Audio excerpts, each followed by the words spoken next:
জলপাইগুড়িতে নেমে গেছে একদম রাইট টাইমে। আমাদের ট্রেনও এখনো দাঁড়িয়ে আছে অনেকক্ষণ ধরে।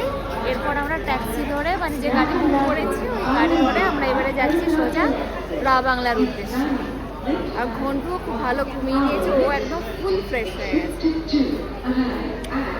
চলো, আজ তো আমরা এখন সবাই মিলে চললাম রা বাংলার উদ্দেশ্যে।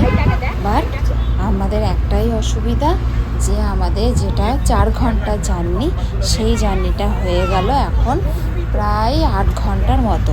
কেন, কি কারণে এতটা দেরি হলো সেটা জানার জন্য পুরো ভিডিওটা দেখতে হবে। আর যদি ভিডিওটা একটুও ভালো লেগে থাকে তাহলে একটা লাইক আর সাবস্ক্রাইব করে দিতে হবে। গাড়িতে বসেই জঙ্গল সাফারি হয়ে যাচ্ছে। একটু আগে বানর গেলে এবার মনে হাতি যাবে।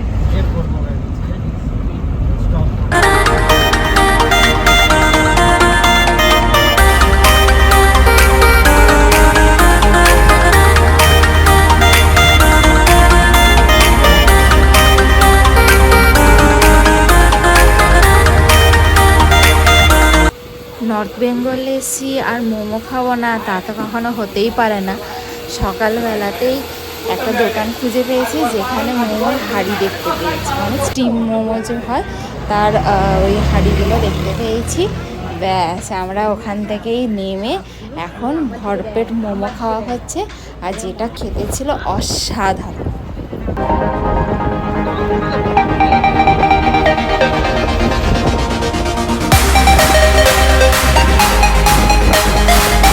রাস্তার মাঝেই পেয়ে গেলাম আমরা সুন্দর চা বাগান।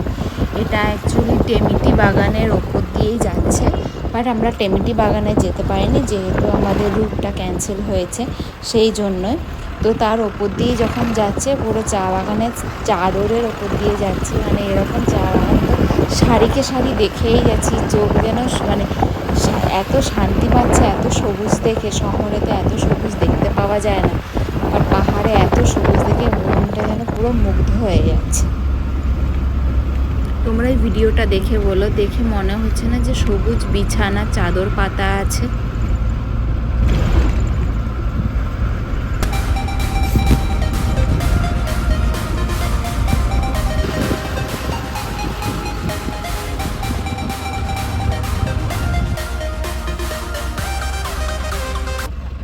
এই জায়গার নাম নাকি তিনচুলে। এখানে পাইন ফরেস্ট আছে, যেটা ছিল একদম মানে আলাদাই একটা অভিজ্ঞতা। আমি বলতে পারবো না যে আমি কীভাবে এক্সপ্লেন করব। পুরোটা মেঘে ঢাকা না কুয়াশায় ঢাকা বলতে পারবো না, বাট মানে যেটা ক্যামেরাতে নিয়েছে এর থেকেও সুন্দর ছিল জায়গাটা। আর ঠান্ডাটা ছিল সেই, মানে এত ভালো জায়গা হঠাৎ করেই পেয়ে গেছিলাম, খুবই ভালো লেগেছে। ছিল সাময়িক কিন্তু অনেক সুন্দর ছিল।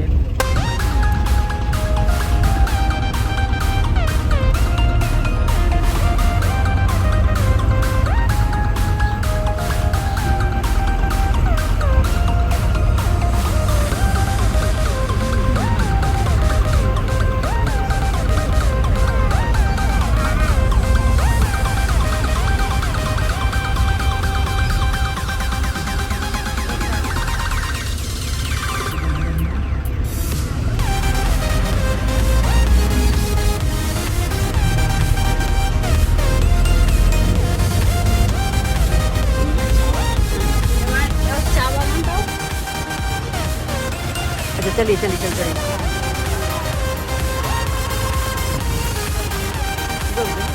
चलो चलो चलो।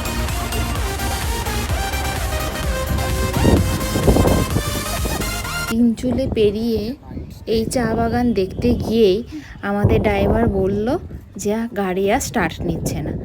এই হচ্ছে গাড়ির ড্রাইভার, সে তো নিজে যতটা চেষ্টা করার করে গেল, কিন্তু কিছুতেই আর গাড়ি স্টার্ট নিচ্ছে না। তারপর সে নিজেই মেকানিককে ফোন করে ডেকে এনে এখানে আমাদের প্রায় 1 ঘন্টার মতো সময় লাগলো সেটা সারাতে। কি সমস্যা হয়েছিল সেটা আমি জানি না, বা যেহেতু আমি বাচ্চাকে নিয়েই ছিলাম, কিন্তু আমাদের গাড়িটা স্টার্ট নিচ্ছিল না। অনেক কষ্টে মেকানিককে সারানোর পর গাড়ি আস্তে আস্তে স্টার্ট নেওয়া শুরু করলো।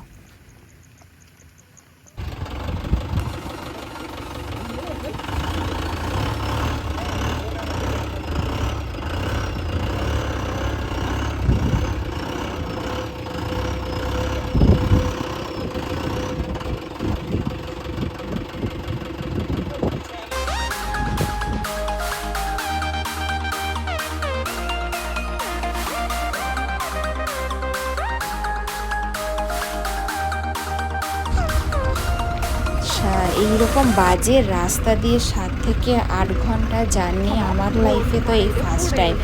আর আমার 5.5 মাসের বেবির তো এটাই ফার্স্ট ট্রিপ ছিল। সেখানেই সব রকম আমরা মানে প্রবলেম ফেস করেছি। সেটা হচ্ছে আমাদের গাড়ি খারাপ হয়ে গেছিলো, দ্বিতীয়ত এরকম বাজে রাস্তা দিয়ে আমরা বেশিটাই এসেছি, এইটাই আমরা বেশিরভাগটাই পেয়েছিলাম।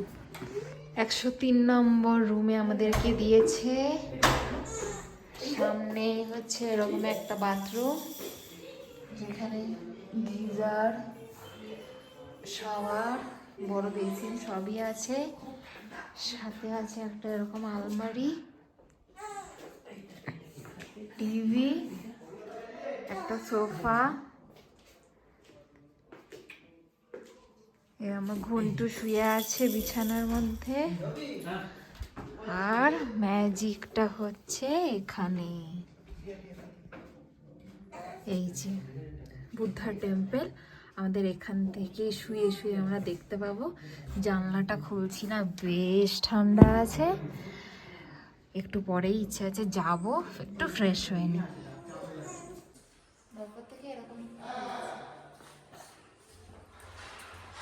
আমরা এখন চেকিং করেছি বুদ্ধা পার্ক রেসিডেন্সিতে। তো আজকে যেহেতু অনেক রাত হয়ে গেছে, আমরা বুদ্ধা পার্ক রেসিডেন্সিতে চেকিং করার পরেও আমরা এই হোটেলের সিঁড়ি দিয়ে এখন আমরা বুদ্ধা পার্ক রেসিডেন্সির বুদ্ধা মন্দিরে আমরা যেতে পারবো।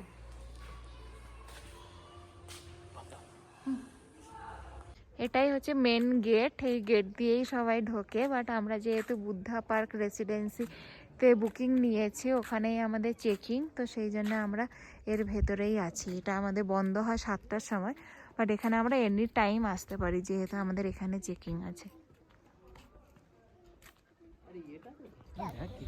রাতের নাইট ভিউ দেখে তো জাস্ট অবাক, এত সুন্দর লাইটিং দিয়ে এত সুন্দর সাজানো গোছানো, মানে খুবই সুন্দর দেখতে লাগছে। আর ঠান্ডাটা তো ছিল সেই, মানে সাথে ছিল হাওয়াও, মানে মারাত্মক ছিল। এইটা শুধুমাত্র বুদ্ধা পার্ক রেসিডেন্সিতে নিয়েছিলাম বলেই আমরা দুরকম ভিউই পাবো, সকালের ভিউও পাবো আবার রাত্রেবেলা ভিউও পাবো। আর আমরা ডিনারে নিয়ে নিয়েছিলাম মিক্সড চাউমিন, যেখানে প্রন ছিল না, চিকেন আর ছিল এগ। সেটার দাম নিয়েছিল 200 টাকা। আর এটা হচ্ছে কড়াই চিকেন। কালকে তো আমরা বাংলা পৌঁছালাম প্রায় 8 ঘন্টা ধরে। কারে আমরা ছিলাম প্রায় 8 ঘন্টা। তো কালকে আমাদের এত লেট হওয়ার কারণটা কি ছিল? কারণ ছিল এখানে আমাদের যে রাস্তা দিয়ে আমরা আসবো, সিকিম আসার যে মেন রাস্তা, সেটাতে আমাদের গভর্নমেন্টের রাস্তাটা ডেভেলপমেন্ট করছে। সেই ডেভেলপমেন্ট করার জন্য রাস্তা বন্ধ আছে। তাই আমরা দার্জিলিং হয়ে, লাভা হয়ে, কালিম্পং হয়ে ঘুরে ঘুরে এসেছি, যার জন্য আমাদের 4 ঘন্টার রাস্তাটা আসতে লেগে গেল 7.5 ঘন্টা। আর আমাদের নিজেদেরও খাবার দাবার মানে লাঞ্চ করার ছিল, একটু ফ্রেশ হওয়ার ছিল, যার জন্য আরও 1 ঘন্টা লেগেছে, মানে 8.5 ঘন্টার মতো প্রায় আমরা গাড়িতেই ছিলাম। আচ্ছা, এমনি এখন কতদিন চলবে কিছু জানো? এটা 3 দিন বন্ধ, কালকে বন্ধ ছিল, আজকে বন্ধ আছে এবং তার আগের দিন বন্ধ ছিল। এই টোটাল 3 দিন বন্ধ। 3 দিন গভর্নমেন্ট নিয়েছে। মানে আজকের ডেট হচ্ছে ফার্স্ট এপ্রিল, মানে আজকের পর থেকে আবার খুলে যাবে। মানে আমরাই শুধু ব্যাড লাক ছিলাম। একদমই তাই। মানে 1 বছর পর ঘুরতে এসে ব্যাড লাক নিয়ে এসেছি। ঠিক আছে।